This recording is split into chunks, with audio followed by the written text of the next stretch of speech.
this is Becky. Welcome back to my channel. Today I'm going to start off with talking a little bit about our pink ray. That is Archangel Shamuel. His focus is relationships. The chakra is the heart chakra, and the element of air, developing the higher emotions. And I do know that that is one of the things that I'm trying to work on, is repairing relationships, as well as calling in new connections in order for me to build healthier relationships with new people, as well as mend the strained relationships with the people that are currently around me. All right, so the pink ray, Archangel Shamuel. I'm sorry, I don't know about you guys, but it is hotter than Hades out here. I feel like Persephone, and I'm supposed to be enjoying springtime, but I feel like I'm still in the underworld. I'm sweating and sticky, so I apologize with all the fidgety in the hair. The balanced pink ray is the union of heaven and earth made manifest within the human heart.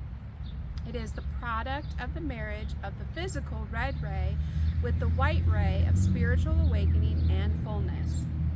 Archangel Shamuel helps renew and improve your loving, caring relationships with others by helping to develop the heart chakra. This is accomplished through the beautiful pink ray that represents our ability to love and nurture others, to be able to give and receive love unconditionally, free from all self-interest. It is a love that transcends and transforms the self and moves us through compassion toward the divine state of the emotional maturity. And I do know that sometimes the forgiveness comes at the other person's time schedule, and so for a person like me, who can be a little impatient, wants to hurry up that timeline so we can get to the healing part, rip the band-aid off, let's do this, but the other person isn't ready. And so I understand why I have to wait for all parties to be ready for the healing to happen. So those who have been able to overcome this fear have charismatic warmth that others find reassuring, soothing, and uplifting. Hi, yeah. That's cool, my dad does that. Oh, really? That's awesome. Does he do it for other people or just for you and the family? Other people. Okay. I haven't been brave enough to do it for other people. I just do it for myself, and I'm doing a YouTube channel. So, That's cool. yeah. Do you divinate? Have you learned how to use the cards yet? A little bit. Okay. Dad's been teaching you? Or are you just picking Yeah. it up yourself? Dad's been teaching me. Awesome, yes. My family was really against me learning how to do it, so I love that you're embracing it at such a young age. It's taken me a long time to be brave. I like that. That's Thank cute. you. Like all the colors are pretty. And I love your hair. It's beautiful. I like your dress. Thank you. Now, is that henna tattoos? Yes. Oh, very nice. And I found these rocks here. Okay, so you collect stones? Yeah. Awesome. Have you started studying what any of the stones mean? I use Google a lot. So you can learn a lot. And then the other thing that I do, and I don't know if you do this or not, is whenever I see animals when I'm out in nature, I always Google what that means. Yeah. It'll be like, oh, I just saw a deer. What does that mean? I just saw, a hawk. Earlier today, I actually saw a black crow that was like hopping along with some food. So when I get done recording, then I'm going to go ahead and Google that one and be like, all right, what does the black crow mean? Well, have a good time. You Good too. You too. Thank you so much. I hope you have a great day. You too. All right, so we have those who have been able to overcome this fear have charismatic warmth that others find reassuring, soothing, and uplifting. Archangel Shamuel assists us in all of our relationships, and especially through life-changing relationship situations such as conflict, divorce, bereavement, or even job loss. I like to say you never know who you're inspiring, right? Like, people are watching all the time, and just being present with them in the moment, you can help them be able to spark something within them that will trigger them in some positive way. You can also trigger them in a negative way, but I always try to find a positive way. So then that way, like the Boy Scout in me, Girl Scout in me will always say, you know, leave someone better than you find it. Leave a place cleaner than you found it. Archangel Shamuel helps us to appreciate the existing loving relationships we already have in our lives. His message is, it is only the love energy within any given purpose that gives lasting value and benefit to all creations. And so I do want to give a shout out to the people that I do have in my life, because it's so easy to forget about them and overlook them. Like the manager of the shelter that I get help from has been phenomenal. He's just been so great to me. And so I just, you know, sometimes I get on my little rants about the bad people, that you overlook the good people in your life. And when I get to my energy reading, you'll see that the energy was like, you're spending too much time in that negative mindset about the past and what the hurts, and really need to focus and shift on the blessings that you currently have, because there are good people that are around me, but most of them also are, you know, struggling to be able to get through the day-to-day or don't have the resources, so kind of in the same boat. And so I need to focus more attention on the blessings that I've got, rather than the getting rid of all the negative emotions. Just healing has happened, it's over, and now moving forward. Okay. When I put it, here we go, did my channeling, had a couple of songs that came on the radio, so here we go. These are ones that really struck me. So we had Hard Fought, Heartfelt Hallelujah by Brandon Lake. Yeah, I don't always feel it, but that's when I need it the most. So I'ma keep on singing till my soul catches up with my song. There's time when my hands go up freely, and times that it costs. There's days when a praise comes out easy, and days when it takes all the strength I've got. I'll bring my hard-fought, heartfelt, been through hell, hallelujah. I'll bring my storm-tossed, torn sail, story to tell, hallelujah. God, you've been patient, God. You've been gracious, faithful, whatever I'm feeling or facing. So I'll bring my hard-fought, heartfelt, it is well with my soul, hallelujah. I've wrestled with the darkness, but I'm trying to reach for the light. Yeah, the struggle keeps me honest, and it breaks down the walls of my pride. 'Cause faith isn't proven like gold till it's been through the fire, yeah. My head, my heart, and hands are feeling heavy, and that's when I lift them up just a little bit higher. Next song was Rest in the Father by Jonathan Traylor and Stephen Stanley. And these lyrics were, did all your dreams come crashing down? Feels like no one hears you now? Did all the good things fall apart? Got so much anxious in your heart.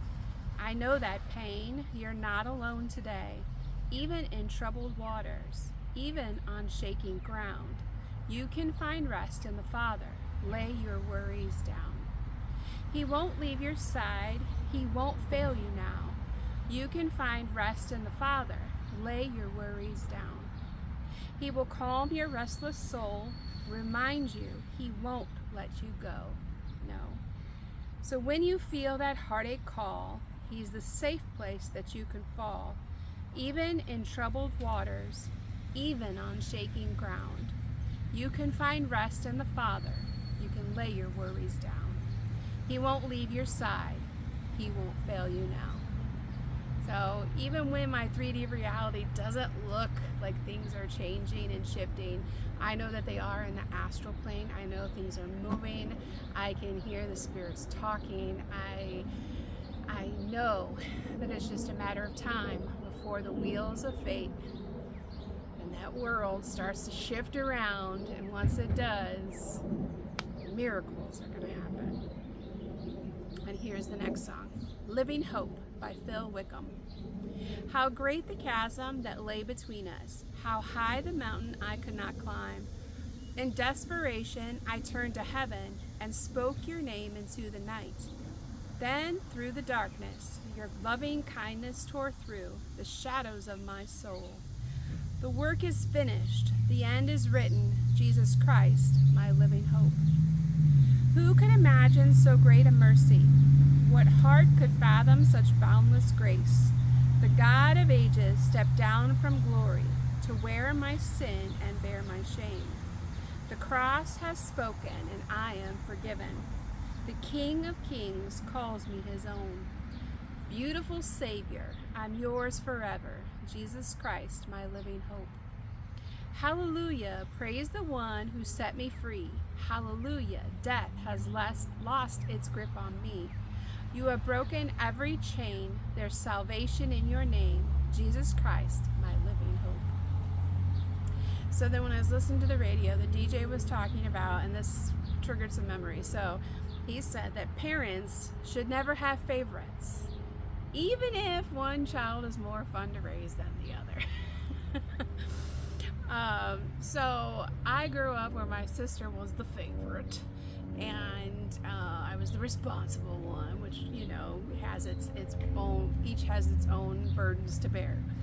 But so when I was raising my kids, I kind of made it a running joke about the favorite. And so I don't know if I think my kids found it funny, but you never know how it hits kids. So my kids and I had this joke that my favorite child, it always changed and they could never figure out, you know. And so then I was like, okay, how? Because they'll be like, oh, today you're my favorite, and they just kind of roll their eyes.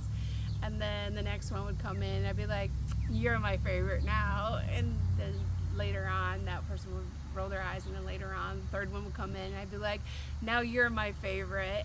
And so finally when they were older, because I did this openly in front of all three of them, and that's why they would just roll their eyes like, ugh, mother. But I told them was that how I determined who my favorite was was the one who caused me the least stress and cost me the least amount of money. So I was like, right now you're not stressing me out and you're not taking any of my money. You're now my favorite. Not saying that was right, but that's the kind of humor that we have in our little autistic little ADHD world. Neurodivergents have a different sense of humor. Okay. Now, I also would take each of them routinely on just isolated dates with me. I call it, you know, mommy-daughter dates and mommy-son dates. So then that way they really felt individual love from me, which was not always easy for me to do because of how busy our schedule was with doctors and therapists and scouting and church and sports and studying and tutors and work and just life, right?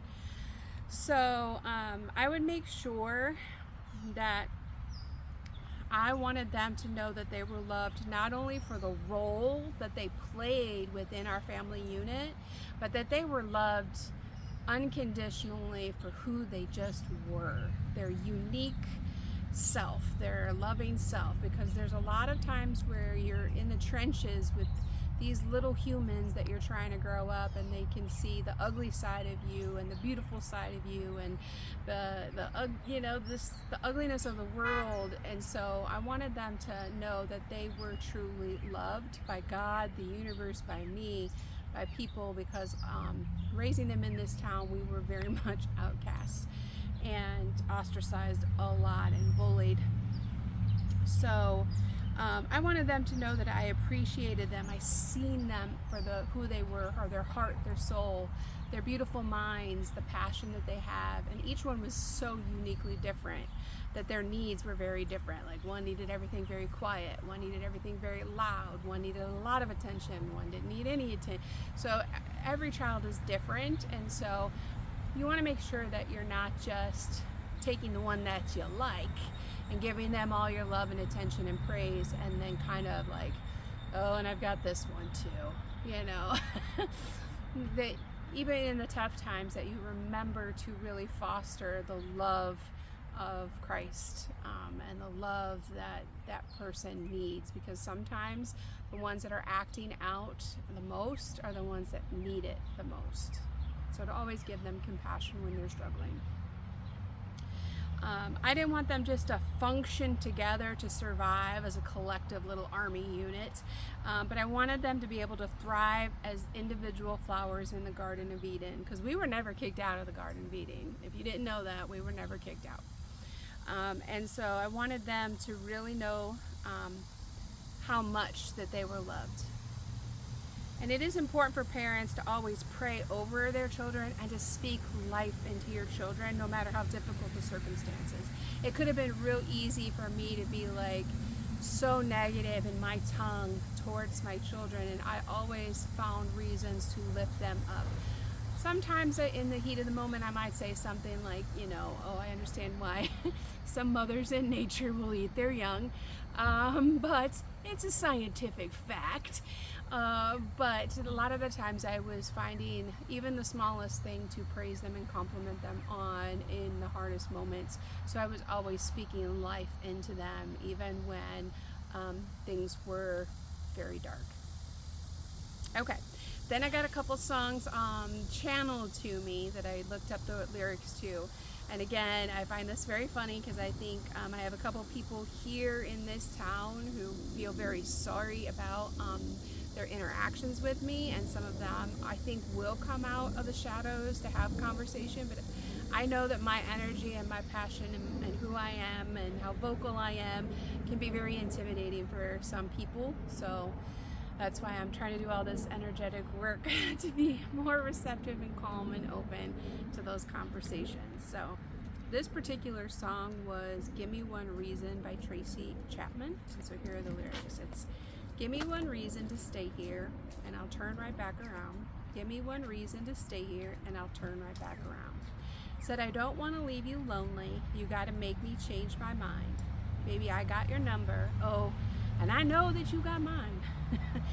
You know that I called you. I called you many times. You can call me, baby. You can call me anytime. You just got to call me. Give me one reason to stay here and I'll turn back around. You can see me turning in, giving me one reason to stay here, and I'll turn right back around. Said I don't want to leave you lonely. You got to make me change my mind. I don't want someone to squeeze me. They might take away my life. And I don't want no one to squeeze me because they might take away my life. And I've known people who have actually died from their spouse loving them so much and being so controlling. So it really hits home. If you're a survivor of domestic abuse, my heart goes out to you. Please get help. They might take away my life.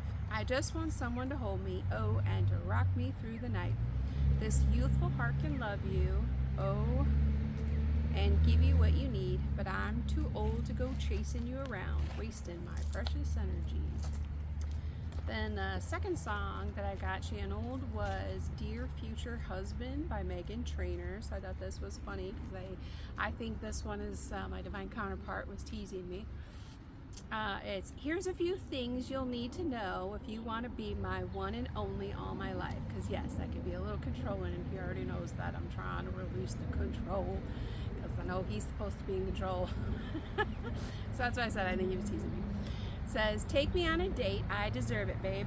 And don't forget the flowers every anniversary. Because if you'll treat me right, I'll be the perfect wife. Buying groceries, buying what you need. You got that 9 to 5, but baby, so do I. So don't be thinking I'll be home and baking apple pies. I never learned to cook, but I can write a hook. Sing along with me. Sing along with me. Hey, you gotta know how to treat me like a lady, even when I'm acting crazy. Tell me everything's all right, dear future husband. Here's a few things you'll need to know if you want to be my one and only all my life. Dear future husband, if you want to get that special lovin', tell me I'm beautiful each and every night. After every fight, just apologize. And maybe then I'll let you try and rock my body right. Even if I was wrong, you know I'm never wrong. So why disagree? Why disagree? And then here's another one that I got. This one I think my mother channeled through me because she also thinks that I'm pretty demanding.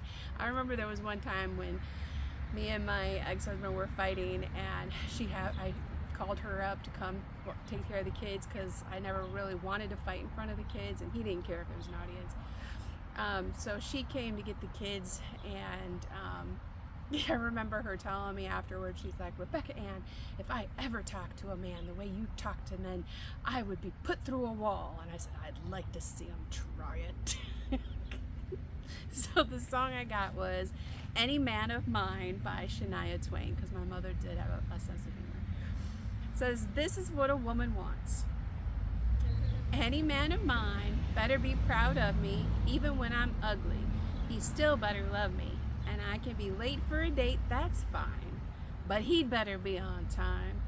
Any man of mine'll say it fits just right when last year's dress is just a little too tight. And anything I do or say better be okay when I have a bad hair day. Any man of mine better walk the line, and that's for sure. Please, you better show me a teasing, squeezing, pleasing kind of time. I need a man who knows how the story goes. He's got to be a heart-beating, fire-treating, breathtaking, earthquaking kind. Any man of mine. Well, man of mine better disagree when I say another woman's looking better than me. And when I cook him dinner and I burn it black, he'd better say, I like it like that.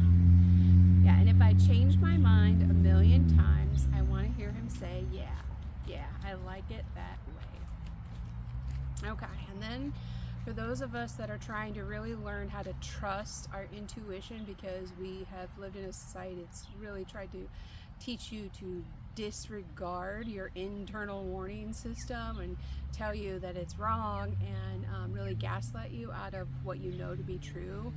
So these are 5 powerful questions to help you finally start to trust your intuition. So if you use the tarot decks and the oracle cards, when you're shuffling and you pull a card, right? If you are like a lot of readers, you might be reading and reaching for the same question most morning, like what's my energy today, right? It's kind of like a blanket like question. But it's an okay place to start, but after a while, that question really stops giving you much to work with. It's kind of like a dead-end question.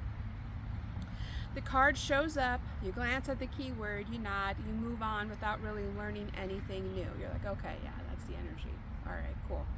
I already kind of knew that. So the card had plenty to say, but the question just didn't give it really anywhere to go. So a power question gives the card more room to work with. The card shows up, you glance at the key word, you nod, you move on without really learning anything new. Well, the card really has more to say, but the question just didn't give it what it needed, right? So a power question gives you a deeper look into a real area of your life from a specific angle, so the card can actually answer you. So here are 5 built around the most that readers are really working on underneath meanings of the cards.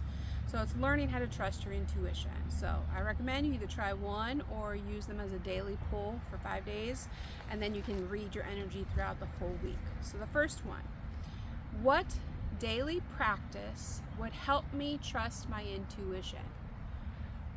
This one is about action. Trust in your own read builds the same way any skill does, through repetition. The card's job here is to point out what that repetition could actually look like in your life. Okay? The second power question is, what may be blocking me from trusting my own reading on things? Because sometimes it helps to name what's getting in the way before you try to build something new. This card tends to surface the specific doubt, the comparison, or the old experience that's been running things behind the scenes. So as you've all been able to see what's been kind of keeping my energy stuck, right? These past hurts, habits, hang-ups, you'll be able to start to do that for yourself. The third power question, what past experience may be shaping how I trust my gut? Okay, so most people's relationships with their own intuition was shaped by something specific. A time they were right and dismissed it, or a time they were wrong and never let themselves forget it. This card points you back towards the moment. Number 4, where have my intuitive hits already turned out to be right? So really think about the times when you clocked something, you acted on it, and it turned out to be right. So this is the evidence question. Most readers have more proof than they give themselves credit for.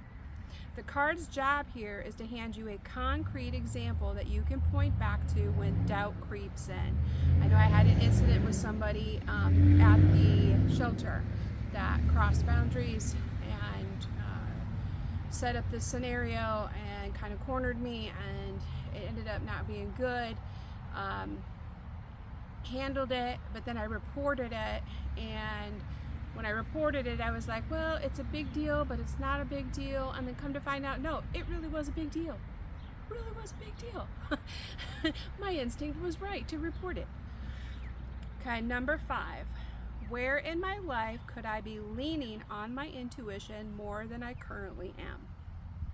This one takes whatever trust you're building and points it somewhere real, a specific area of your life where you've been defaulting to logic, other people's opinions, or plain old avoidance. So use one question per day as your daily pull, and by the end of the 5 days, you're going to have a better picture of where you trust your intuition and it's already solid, and where it's still shaky, and where it's actually being tested in your life right now. That's a genuinely useful personal and spiritual growth practice, and it just starts with 5 better questions. So also, before I get to the cards, and I'm doing a lot of talking, but I watched another part of the Vision Quest from the 4 Winds, and they were talking about jaguar medicine, and that's something that I'm pretty passionate about. They were helping me to learn that there is life beyond this life, and how to try to teach that to other people. The shamans have an understanding of what they call cartography of infinity. And I love that phrase, the cartography of infinity. So we do not have to be dismembered. We need to be remembered. Sometimes this world wants to pull us apart and dissect us and study us and label us and put us in these boxes and fragment us, when really we need to put all those pieces back together to the one wholeness, and then be in touch with Source to really remember who we are and wake up to our power. To do that, it's a process, and it's a process taken me, I've been on the planet for 5 decades, so it's been an ongoing process, and this is probably multiple lifetimes of me having to come back and refine what I'm doing and remember a little bit more and infuse more into it, until my consciousness has finally reached this level of enlightenment where it was like, yes, we are here, we've arrived, and now we need to turn around and teach it to everybody else. So in order to get to this level, you have to be able to walk on the back of the rainbow jaguar, is the way they described it.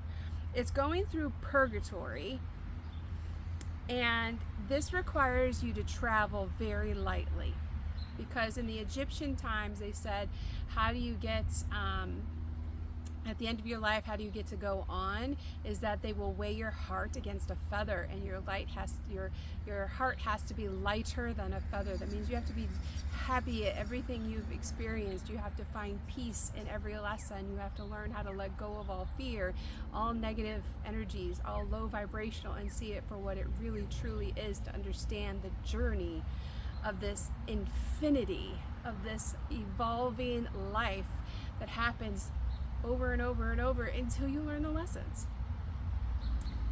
And then when you leave this body, you don't actually die, you just transform into another life form, energy, and you still continue learning lessons. So that's how you can ascend into the bliss and the beauty and get to anchor heaven in on earth. we get to reincarnate with other souls around us. So the people that are around you that seem very familiar, I think that's probably why some of the energies and some of the people that I have that are afraid to come talk to me is because we've been having these battles for lifetimes.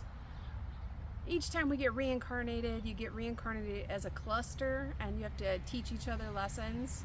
So I believe in a past life, my mother in this lifetime was actually my daughter. And I do believe my oldest daughter in a past lifetime was my mother. And you get to know us and you'll see it. So it's kind of like the universe puts all your souls in like a Yahtzee cup, shakes it up and rolls it out. Okay, these are the roles you're going to have in this lifetime. You're going to be the daughter, you're going to be the mother. You're going to see how it is to be in the other one's shoes. So a lot of the power struggles and a lot of the conflicts and the communication issues probably started 5 lifetimes ago, and we duked it out and got to the end of that lifetime, didn't figure it out, and God said, all right, back in the Yahtzee cup, bam, we're going to try this again. Swap places, get it right. And this is the lifetime where I feel like, for at least for my family, that we're finally getting it right. It's like kind of being in a 3-legged race where you got one leg in the middle that's tied to the other person's leg in the middle, and you're trying to like run the race and kind of like hobble and stumble, and that's how life sometimes feels. But we keep participating together in a united mission to help further humanity. So every time that we come back in these soul tribes, and these are like, now I know this town is soul tie to certain souls in this town that I'm waiting for them to come have conversations so I can be like, listen here, you knucklehead, you don't do that to people. And I'm sure that that person is terrified that I'm going to be like screaming at them and yelling at them and, you know, and all this stuff and all this fear that they got in their head when they don't even know how I'm going to really react. But once they get over the fear of having the conversation, then they'll realize, oh, it really isn't that bad. She's not going to reach over and punch me in the throat, even though she feels like it. She's not actually going to do it. All right, we do not have to keep repeating cycles for lifetimes, because that's what the shamans will realize, is that whatever lessons we don't learn in a lifetime, they just keep repeating, and you can keep repeating for infinity. And I want to help people stop the insanity. So we can upgrade the quality of the entire energetic field that we all are part of by improving ourselves, and then that improves everybody because we're all connected as one. So my body, believe it or not, I know this is hard for 3-dimensional concrete beings who are stuck in rigid religious context can understand, is that my body as a high priestess and as a psychic medium, this vessel, this carbon-based AI vessel, is actually a very highly complicated energy filtration system. Okay, but this town doesn't understand that, and they just want to have me washing dishes and scrubbing toilets and making sandwiches. And I'm just like, how do I get them to understand? How do I get this across? Because I'm speaking an entirely different language than they're even used to. And I think I have the attention of some people that speak my language. I call it butterfly language, while the others are still asleep in caterpillars. And they're also trying to work on these people elevating their consciousness so that way they can understand. Having me sitting here wasting my time and energy making sandwiches and washing dishes and scrubbing floors was not what God intended for me to do. This town is changing, and I know I'm an integral part of making it change, because wherever I go, that matrix, that system, that town, that business adapts and shifts around my energy field. That's my blueprint. I am meant to be shifting the actual grid work. I am meant to elevate timelines. I am to expand people's consciousness. But people get addicted to my energy, and they get so entranced with what I can do, that then they try to put shackles and chains on me and keep me restricted by taking away resources and transportation and opportunities. And God says, touch not my anointed. And so then karma hits, and then all of a sudden they want to have a modern day witch trial. And it's like, guys, I wish you could really understand what's going on a bigger picture. And I think for me, I get frustrated that it takes so much time for some souls to evolve, that I have to cut my losses and just keep moving forward, because I'm like, it's like having a 30-year-old in kindergarten, and they may never get out of kindergarten. They might have to come back another lifetime to learn these lessons, and I can't waste my time and energy trying to teach every individual to get them all up. I just have to help who I can and keep moving, right? Like a butterfly flits around to the different flowers. That's what I need to be doing right now. All right, that's enough of me talking about all that. So I did my journaling with my stickers, and today was day 7. So here was day 7's layout. And it says, the theme of the day is that you are clinging to past memories, relationships, or childhood patterns. Gotta love the trains. Instead of moving forward.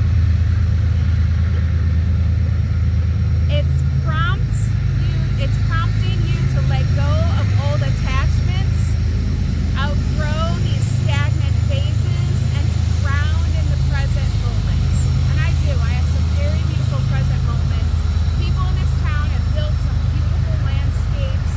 I was just talking with an older woman when I was drinking my tea about how much we just appreciate, mainly it's the men. I don't see very many women doing the outdoor work, but the men that are out there doing the landscaping, the men that are repaving the roads in this awful heat, and how much our heart goes out to them, and like how appreciative we are of the labor that they put into creating these beautiful spaces and making life easier and more comfortable.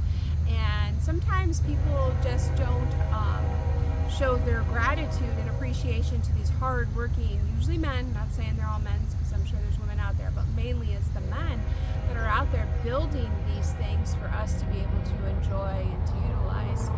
Even when I'm griping about the train, right? Like, it serves a bigger purpose, even if it's an inconvenience to me, right? So we sometimes don't really truly appreciate how blessed we really are. So number 2 was the dominant energy are dreams, illusions, and choices.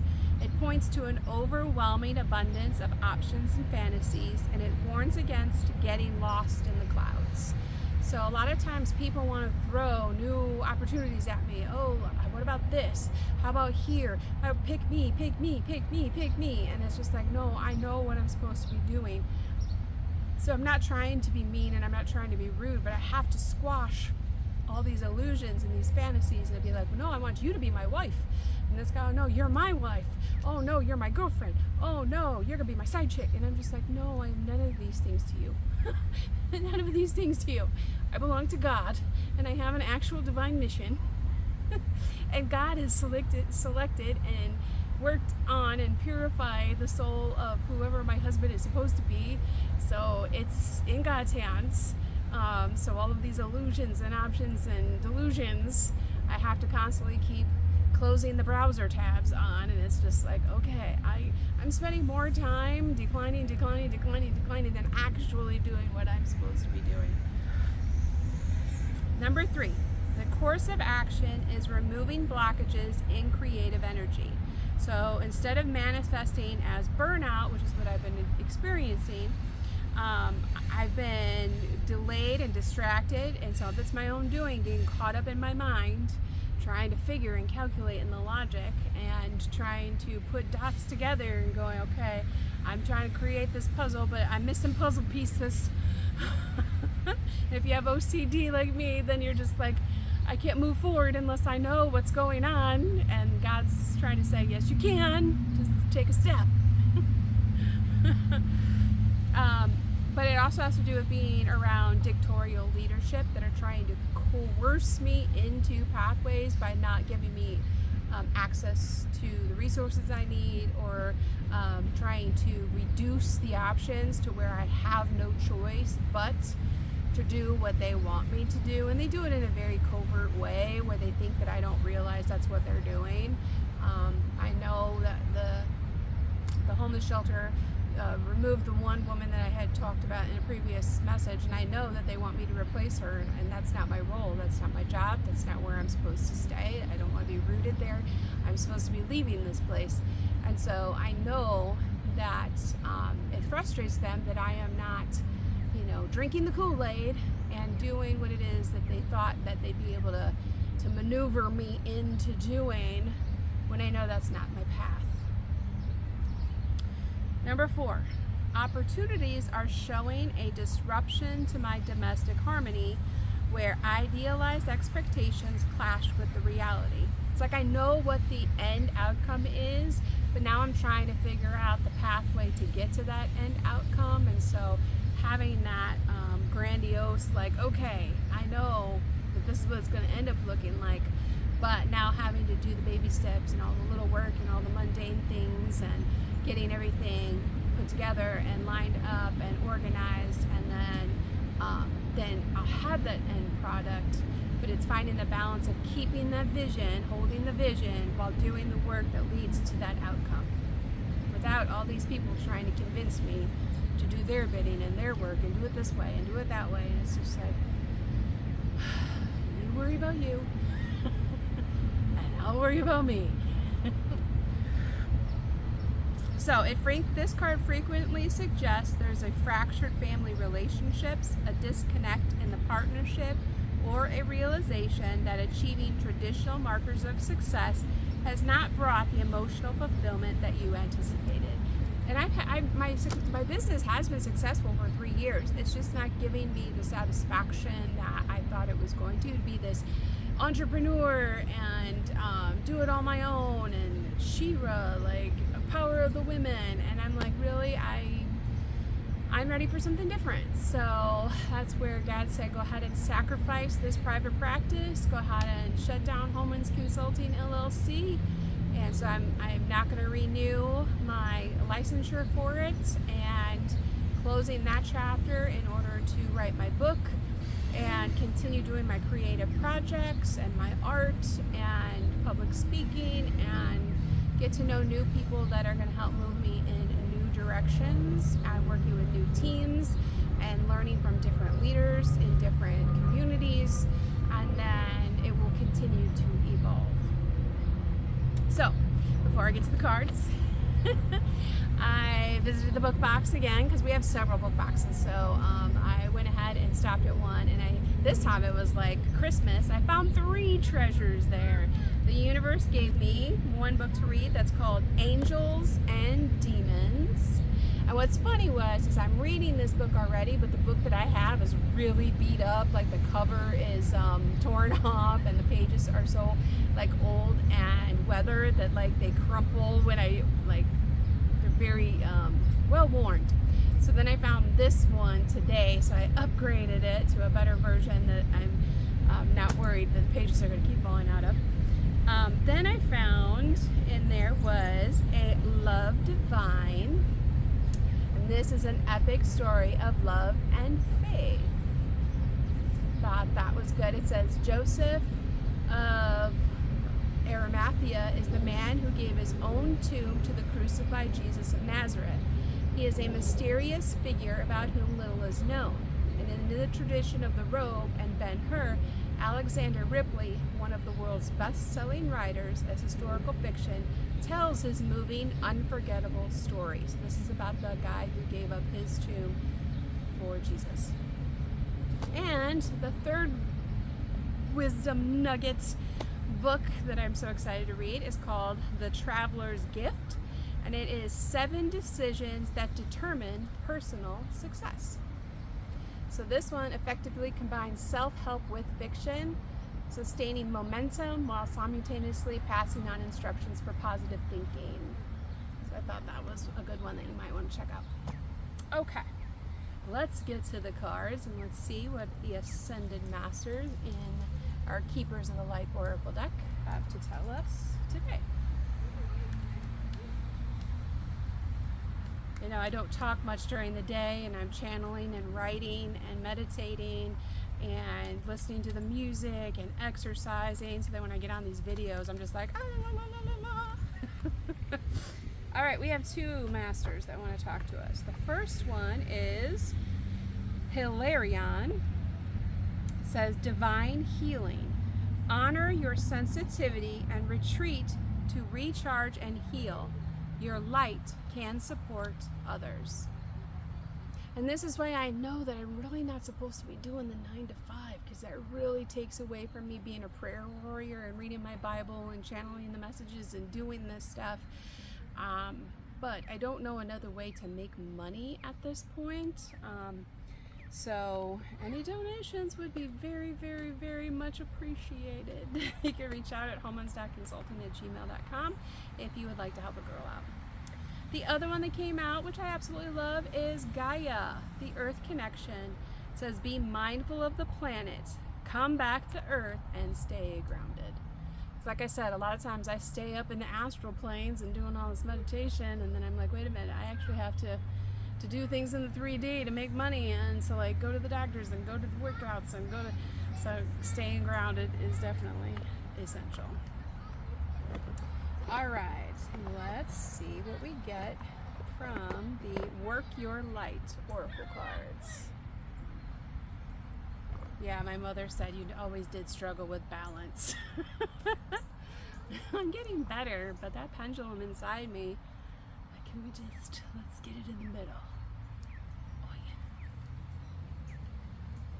All right, work my light. What message are we gonna get from Spirit about working our light? It says, leap. You go first and the universe will catch you. See, so I'm like, that's where then I go back on the fence of trying to trust my intuition. Am I supposed to quit the 9 to 5? Am I supposed to do the 9 to 5? I need the money, but I'm supposed to trust that money's coming to me. I don't know who the money's coming from, or where I'm going to get it, or when I'm going to get it. So how can I quit my job if I don't know these answers? See why I needed my counterpart. Because he's going to be like, you're acting a little crazy right now. Relax. Okay. Next up, I've got the Crystal Alchemy deck. I just heard telepathically, I'll do the thinking for us and you can do all that emotional feeling stuff. And I'm like, deal. I'll take it. Here is the Crystal Alchemy Oracle. So let's see what message we get about which chakra needs a little bit more attention.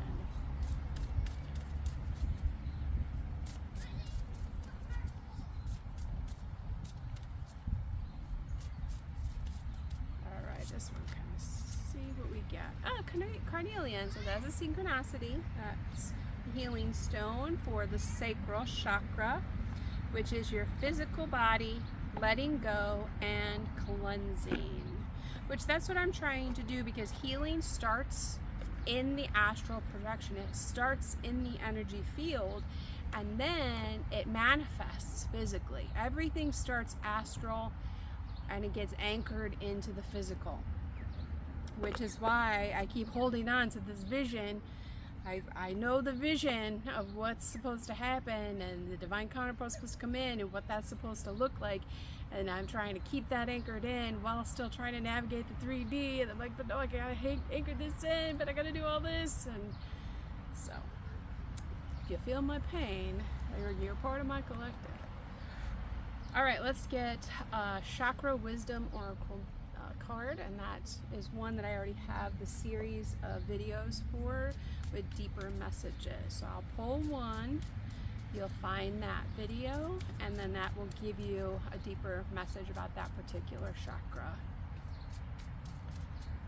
We've got balance. Yeah, balance. I love the confirmation that Spirit gives me through the cards. I actually am sad that it's taken me so long to follow my gut instinct to use the cards, but it's better late than never. All right, messages from the Spirits of Nature Oracle. That's why I was glad that I was able to give confirmation to that young lady. She looked like she was probably a teenager, maybe early 20s. If she was thinking, oh, I'm not supposed to be touching those because people don't like them.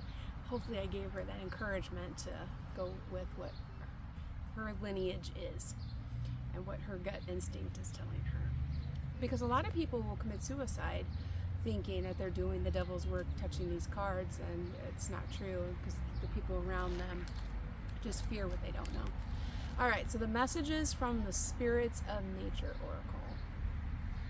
That's why I always try to encourage the young people. I know some people get a little frustrated because my target audience has always been way younger than me, but those individuals understand me better than my same age peers, which is why as a teacher, I preferred working with the high schoolers because they understood what I was trying to help them with.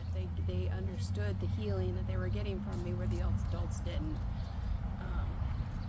All right, we got the honeybee community. Yesterday's video, I was talking about this place being a beehive. So the honeybee community, card 17. So let's see what we get for card 17.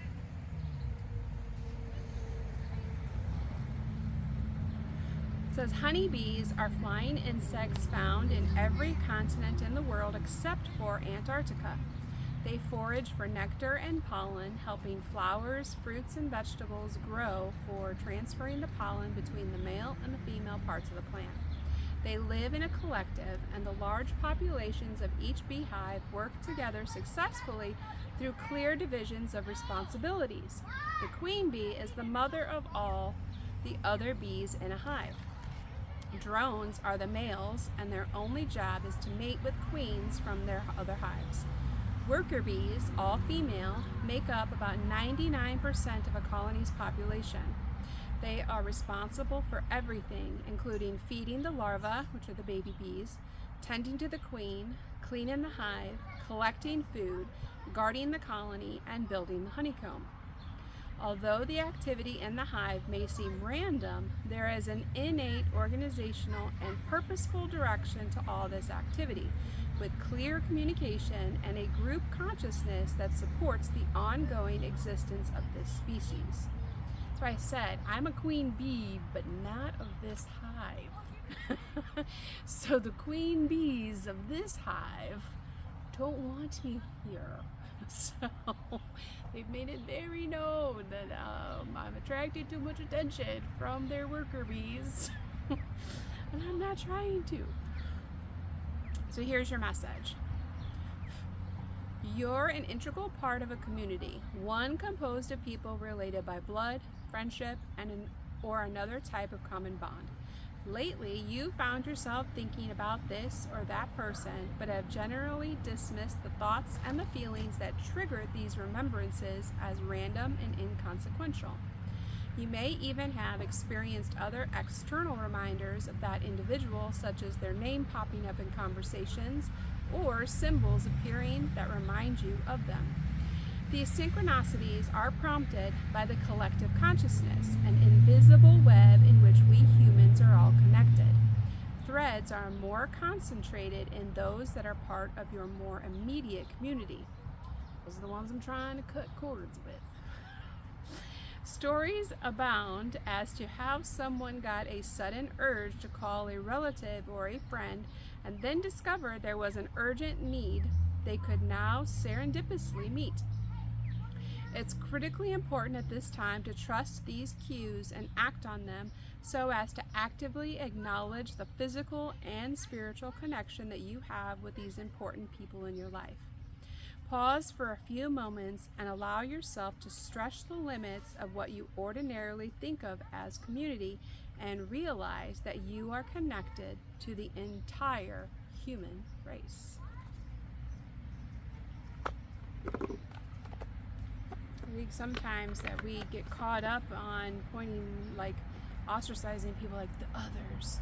They're not like like us. When I'm like, we're all one. Like, what do you mean they're not like us? What do you mean they're the others? I am you, you are me. Like, and then they think I'm weird. Okay, well, I am weird. That's okay.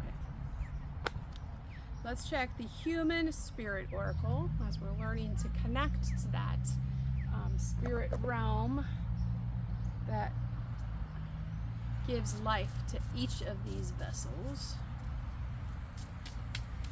And let's see what message we as a collective get. This one's sticking out. It says, no strings attached. That's what I'm trying to say. Is like, I want to be detached from people, places, and things. I need to be a free floating entity that gets to explore. But I need the divine matrix to help move me around the chessboard of life.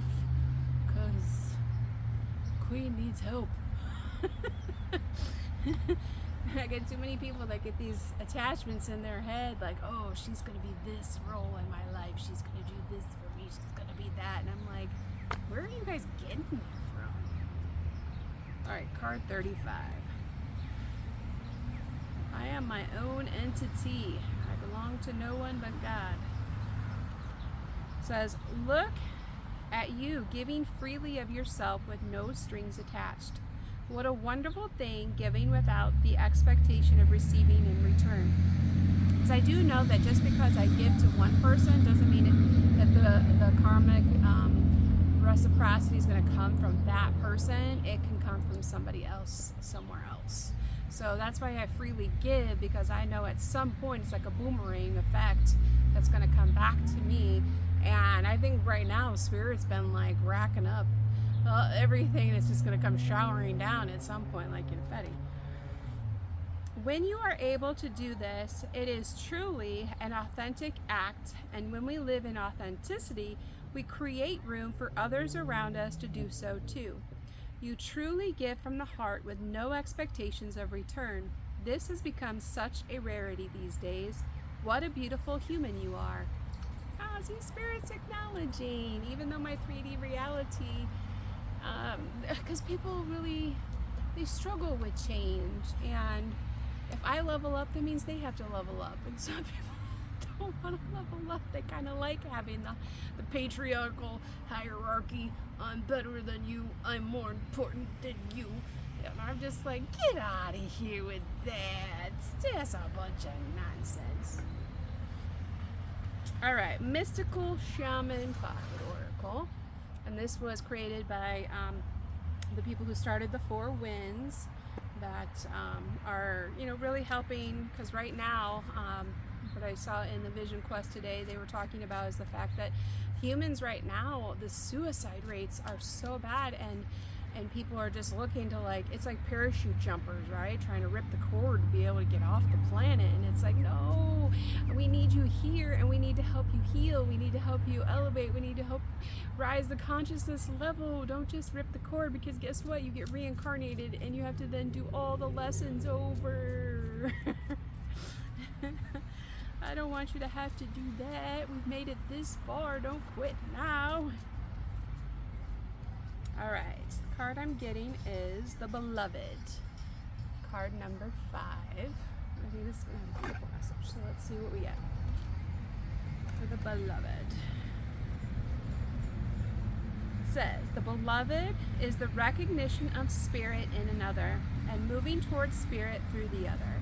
It is when the divine appears to us in the form of our child, our partner, our friend, and we experience being in love.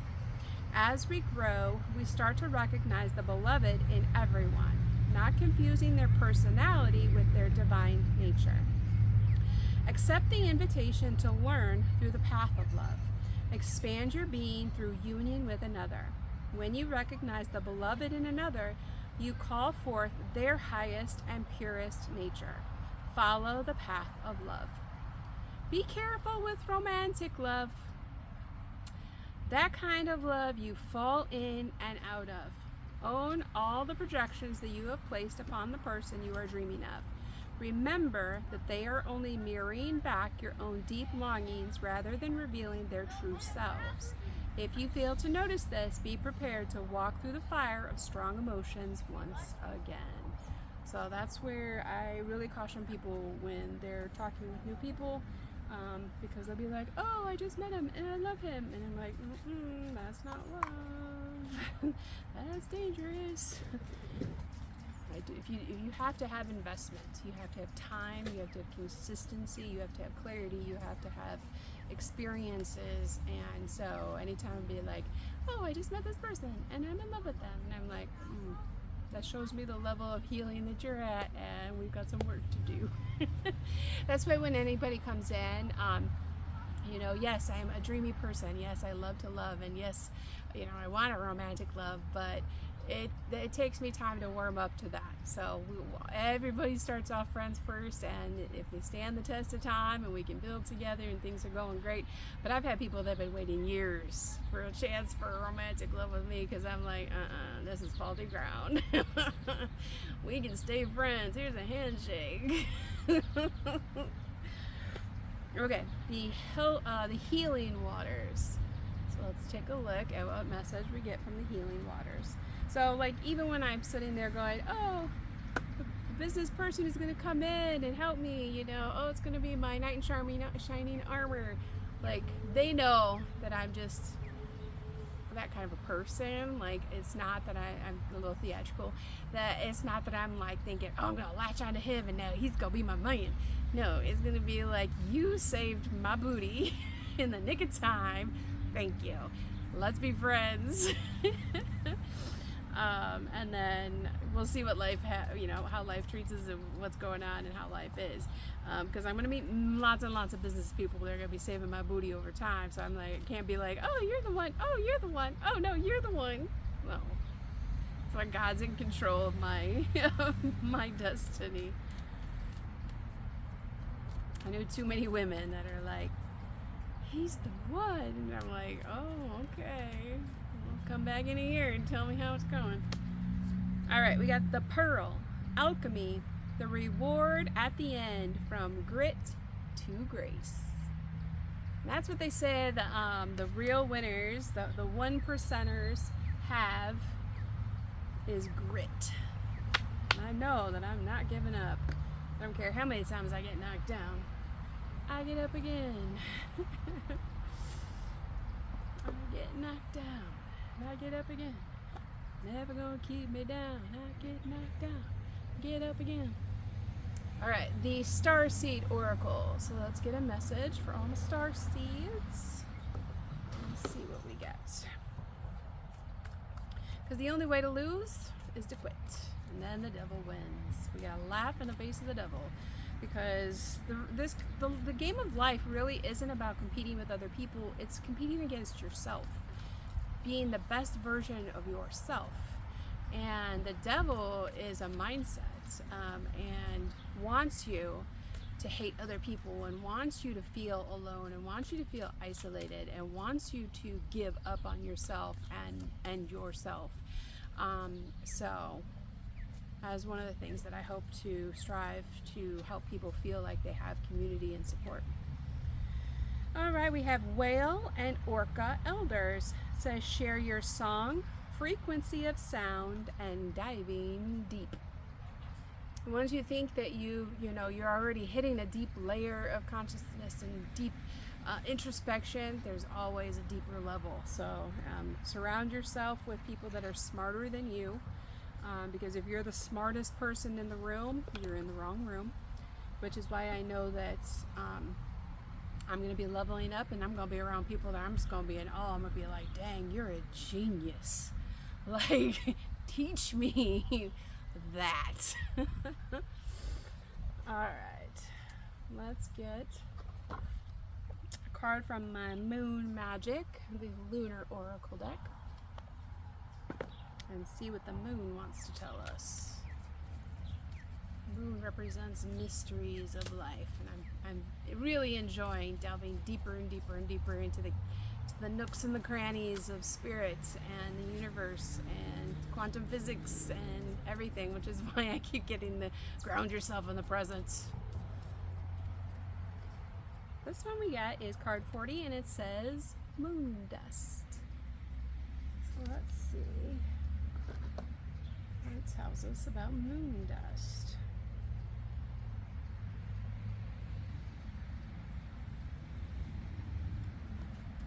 Okay.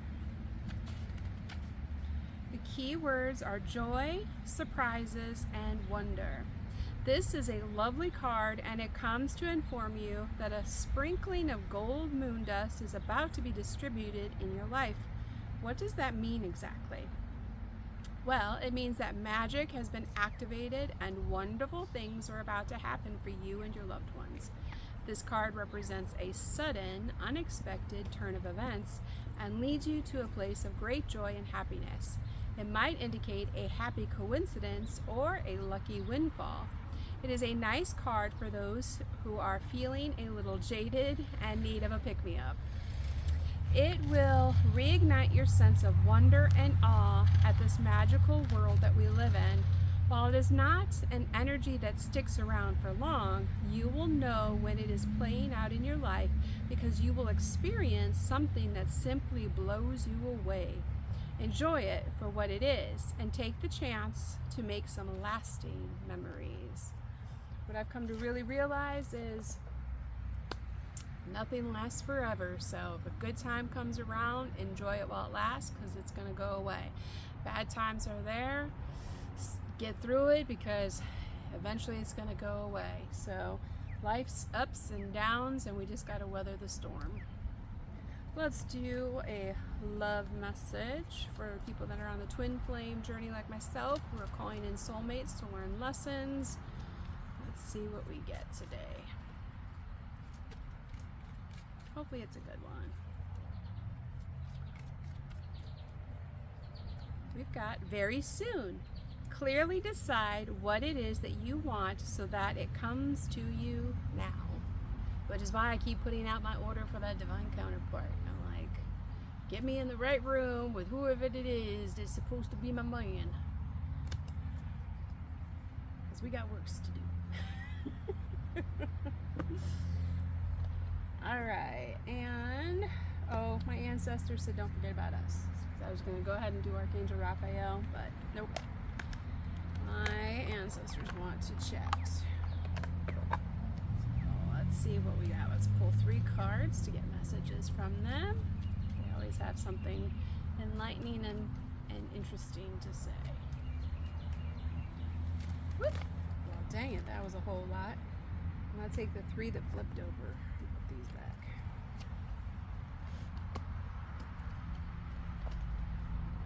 Alright, so the first one that popped out, kind of, they were all together, is the Queen of Clubs, which stands for Wands. It says creativity and intelligence, a fiery spirit, what is focused, a fiery spirit who is focused and positive. It says passion and influence, powerful, courage, individual, unwavering determination. I like that card. Then we had the 5 of Clubs, is what I saw second, and that's Wands. It says hope for a better future, optimism, a time of change, growth, new beginning, development, a sense of liberation, moments of clarity, and embracing new opportunities. Love that. And then I have is the Queen of Spades, which is the Swords, and it says rational decision making, mindful of negative emotional beliefs, strong communication, mature and nurturing, witty, caring, and practical. Have grace, a sharp mind, creative and logical, an intelligent and independent woman. So, oh, my ancestors are giving me all kinds of compliments today. I'm loving it. Loving it.